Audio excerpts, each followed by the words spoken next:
Assalamu alaikum wa rahmatullahi ta'ala wa barakatuh. Aujourd'hui, nous allons voir ensemble le résumé du cours du grandeur physique lié à la quantité de matière. Donc, cette vidéo représente la base et la base de la physique, de la chimie. Donc, pour cela, il faut suivre jusqu'à la fin et aussi partager avec les amis. Donc, en commençant par la quantité de matière. Donc, la quantité de matière toujours notée type N d'un espèce chimique X, donc soit atome, ion ou bien molécule. Donc, l'unité de la quantité de matière toujours la moule. Donc, c'est quoi la moule? Donc, la moule est l'unité de la quantité de matière et représente aussi le nombre de particules qui existent dans 12 grammes de carbone 12 qui est égal 6,06 10 puissance 23 atomes. Donc, chaque moule, soit des ions, des molécules, ou des électrons, ou des protons, ou des neutrons, toujours représente 6,02 10 puissance 23 particules. Donc, soit molécules, soit atomes, soit électrons, soit protons, etc. Donc, il y a une relation qui lie la quantité de matière N avec le nombre de particules d'un échantillon. Donc, on écrit N égale grand N sur Na. Donc, N, c'est la quantité de matière, toujours en moule, et le nombre de particules dans un échantillon. Et Na, c'est le nombre d'Avogadro, tel que Na égale 6,02 10 puissance 23 moules moins 1. Donc, nous pouvons définir aussi la quantité de matière N de X si on connaît la masse de l'échantillon. Donc, tel que N égale, donc N de X égale M petit m, c'est la masse d'un espèce chimique X, sur la masse molaire grand M de X. Donc, tel que M, c'est la masse molaire d'un atome, si l'échantillon contient des atomes, ou bien M représente aussi la masse molaire moléculaire, si l'échantillon contient des molécules. Donc, nous pouvons aussi calculer grand M, donc la masse molaire moléculaire. Donc, puisque la molécule est constituée des atomes, donc la masse molaire moléculaire égale la somme des masses molaires atomiques des atomes constituer la molécule. Donc, on va rappeler aussi de la masse volumique. Donc, la masse volumique notée ρ égale la masse sur le volume. Donc, cette relation est valable quel que soit l'état de la matière, solide, liquide ou gaz. Donc, M, c'est la masse en grammes et V, le volume en litres. Donc, la masse volumique en grammes par litre, c'est l'unité usuelle, mais dans le système international des unités, donc toujours M en kilogrammes et le volume en mètre cube. Donc, l'unité internationale, c'est kilogramme par mètre cube. Donc, ici, la masse va égale ρ fois V. Donc, nous pouvons trouver la relation entre la quantité de matière et le volume d'un échantillon. Donc, tel que N de X va égaler ρ fois V sur grand M. Donc, ici, toujours la quantité de matière en moule. Donc, ρ, dans ce cas-là, il faut exprimer toujours en grammes par litre, le volume en litres et la masse molaire en grammes par moule. Donc, les trois relations précédentes donc, restent toujours valables pour quelle que soit la nature, bien l'état de la matière, solide, liquide ou gaz. Donc si on a la solution, donc la solution est un mélange homogène constitué de solvant et solide, donc le solvant mobile et solide modèle. Donc le solide soit liquide, soit gaz. Donc on définit ce qu'on appelle la concentration molaire. Donc la concentration molaire d'une solution notée C est égale à la quantité de matière, c'est la quantité de matière sur le volume de solution du solvant. Donc concentration massique en moule par litre, la quantité de matière en moule est V en litre. Donc pour calculer la quantité de matière dans le cas de solution homogène, donc toujours égal C fois V. D'accord? Donc il y a aussi la concentration massique notée Cm, c'est égal à la masse sur le volume. Il y a la relation entre les deux, entre la concentration massique Cm et la concentration molaire C, donc telle que la concentration massique qui est égale ici, concentration massique qui est égale M sur V, égale aussi C, la concentration molaire fois la masse molaire de solide. Donc pour les gaz, on définit la quantité de matière, bien pour calculer la quantité de matière, si on a le volume du gaz, nous pouvons appliquer la relation suivante. Donc N, la quantité de matière en gaz, égale le volume du gaz sur le volume molaire. Donc le volume molaire est toujours donné. On va voir la définition et aussi comment déterminer le volume molaire après.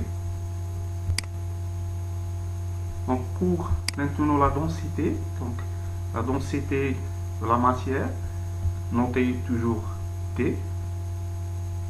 Donc on définit la densité pour les corps solides ou liquides par rapport au lot. Donc tel que la densité T égale le quotient de la masse M, le volume de corps solide ou liquide, sur la masse de même volume de ce corps, mais de la masse M0 c'est la masse de même volume V de l'eau. Donc égale rho M plutôt égale rho fois V.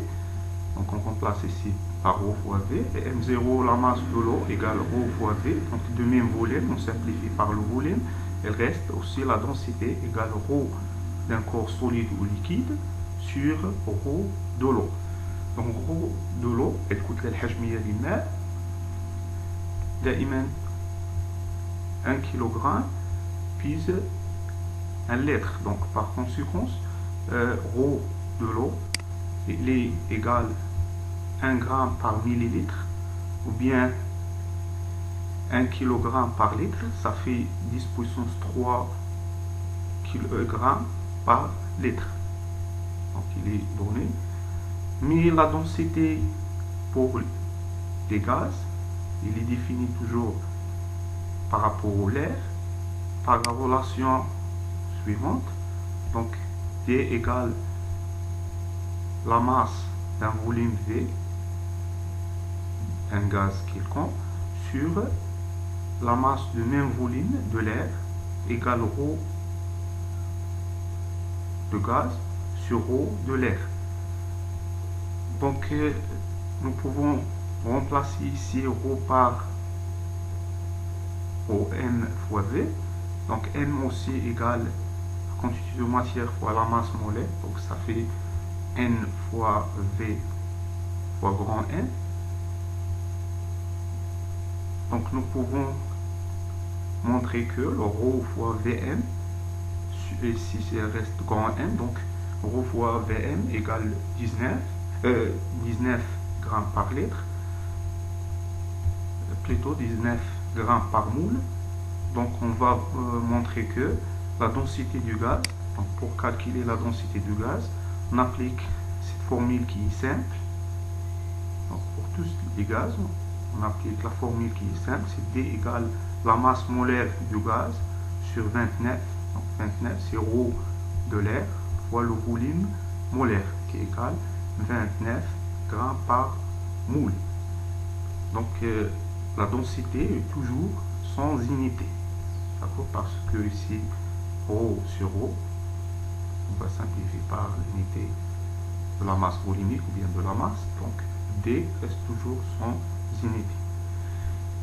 Maintenant, on va passer à l'état, bien, donc l'état de la matière gazeuse. Donc pour les gaz, donc gaz noté G.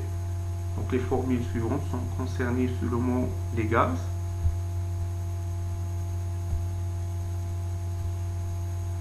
Donc pour un gaz, il est soumis toujours à la loi de Boyle-Mariotte, c'est-à-dire la température donnée T constante, toujours le produit P fois V est constant, c'est-à-dire que lorsque la pression augmente, le volume diminue et l'inverse. Si le volume augmente, la pression va diminuer. Donc le produit reste toujours constant. Donc pour le gaz, il y a le gaz réel. Donc le gaz il est constitué de molécules. Donc les molécules sont en interaction entre elles. Et aussi chaque molécule possède un volume, même elle est très petite, mais elle possède du volume.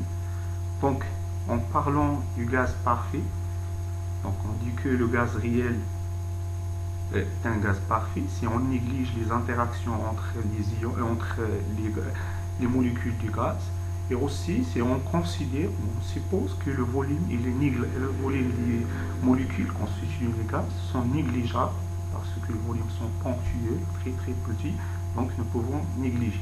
Donc le gaz réel devient un gaz parfait. Donc aussi on dit qu'un gaz est parfait, est un module, et fakat namoudej n'existe pas dans la réalité. Donc c'est un module qui se met à la loi de Boyle-Mariotte, c'est-à-dire que toujours P fois V égale constante, et aussi à faible pression et à haute température, le gaz réel se comporte comme un gaz parfait, c'est-à-dire se met à la loi de Boyle-Mariotte, et aussi nous pouvons négliger les interactions entre les atomes, entre les molécules, et leur volume est négligeable ou presque nul. Donc pour les gaz parfaits, on a une équation qui est très très importante et aussi très utilisée dans la chimie et surtout pour la suivi temporelle des réactions lorsque il y a la mise en jeu des gaz, soit comme réactif, soit comme produit. Donc c'est l'équation d'état des gaz parfaits. Donc l'équation d'état des gaz parfaits s'écrit sous la forme PV égale nRT. Donc PV égale nRT, c'est l'équation d'état des gaz parfaits. Donc par conséquent, chaque état de gaz il est caractérisé par 4 variables d'état. Donc les variables d'état qui sont des variables physiques ou bien des grandeurs physiques comme la pression, le volume et la température. Et d'autres variables qui bien grandeur qui est chimique, c'est N, la quantité de matière. Donc chaque état est caractérisé par 4 variables, c'est P, V, T et N. D'accord? Donc P, c'est la pression. D'accord? Donc toujours l'unité internationale de pression sur Pascal, donc PA. Et V, l'unité internationale c'est mètre cube, une puissance 3. N, la quantité de matière, donc l'unité internationale de quantité de matière c'est la moule, notée MOL. La température T, c'est la température absolue, notée leur unité internationale c'est le Kelvin, notée grand K. Donc il y a des relations liées à l'échelle de la température absolue à l'échelle ISIL en degrés Kelvin. Donc tel que T en Kelvin, d'accord? En unité internationale, ici, T en unité internationale égale toujours 273,15, ou là c'est le mot 273, plus T ou bien petite t ou bien θ en degrés. Donc par exemple, si on a la température θ égale à 0, la température absolue égale 273 Kelvin. Si la température par exemple égale 25 degrés Celsius, la température en Kelvin, en unité internationale, la température absolue égale 273 plus 25, ça fait 298. D'accord? Donc, il reste le mot R.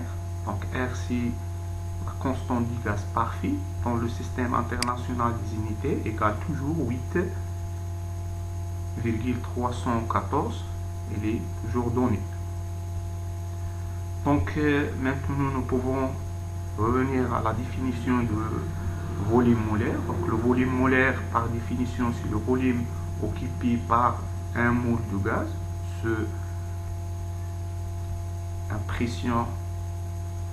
Une pression bien les températures données, conditions expérimentales, pression et température.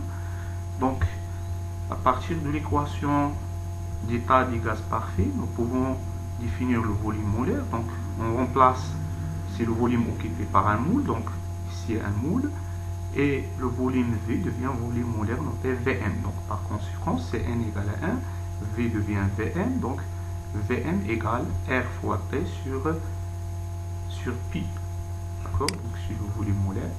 Donc, il y a des conditions de la température et de pression. Donc, pour les conditions normales, c'est la température égale 0 degré Celsius, c'est-à-dire égale T égale 273 Kelvin. Donc, il faut remplacer ici. Et la pression, condition standard, égale en atmosphère, tel qu'une atmosphère égale à peu près 10 puissance 15 Pascal. D'accord? On remplace ici par 10 puissance. Là, on fait le calcul, on trouve le volume molaire à condition standard, quelquefois on paye V0, qui est égal de 22,2 litres par moule. C'est le volume molaire. Donc, l'unité de volume molaire, c'est litres par moule. Mais dans les conditions standards, de la température et la pression, si la température égale 25 degrés Celsius et la pression, c'est la pression atmosphérique égale en atmosphère. Donc on remplace ici par plus la température toujours exprimée en degrés Kelvin, donc unité internationale. Donc on remplace ici par 25, petit t. Donc ici par 25 devient 298, et puis c'est en atmosphère, si vous exprimez en Pascal, c'est 10 puissance 5 Pascal. On fait l'application numérique, on trouve Vm égale 24 litres par moule, c'est le volume molaire. Donc, dans la plupart du cas, le volume molaire est donné. Donc, nous pouvons rappeler aussi par la loi d'Avogadro-Ampère. Donc, sur la pression et la température donnée, le volume molaire, ou bien pour tous les gaz ont le même volume molaire. Et donc, par conséquent, le volume molaire ne dépend pas du gaz, il ne dépend que de la température, quelle que soit la nature du gaz. On a le même volume, mais le volume molaire, il dépend seulement des conditions de la température et de la pression. Donc بهذا ننهي هذا الملخص. لا تنسوا الاشتراك في القناة والتواصل مع الأصدقاء، وكذلك التعليق على الفيديو إذا كان لكم تساؤل. وشكرا.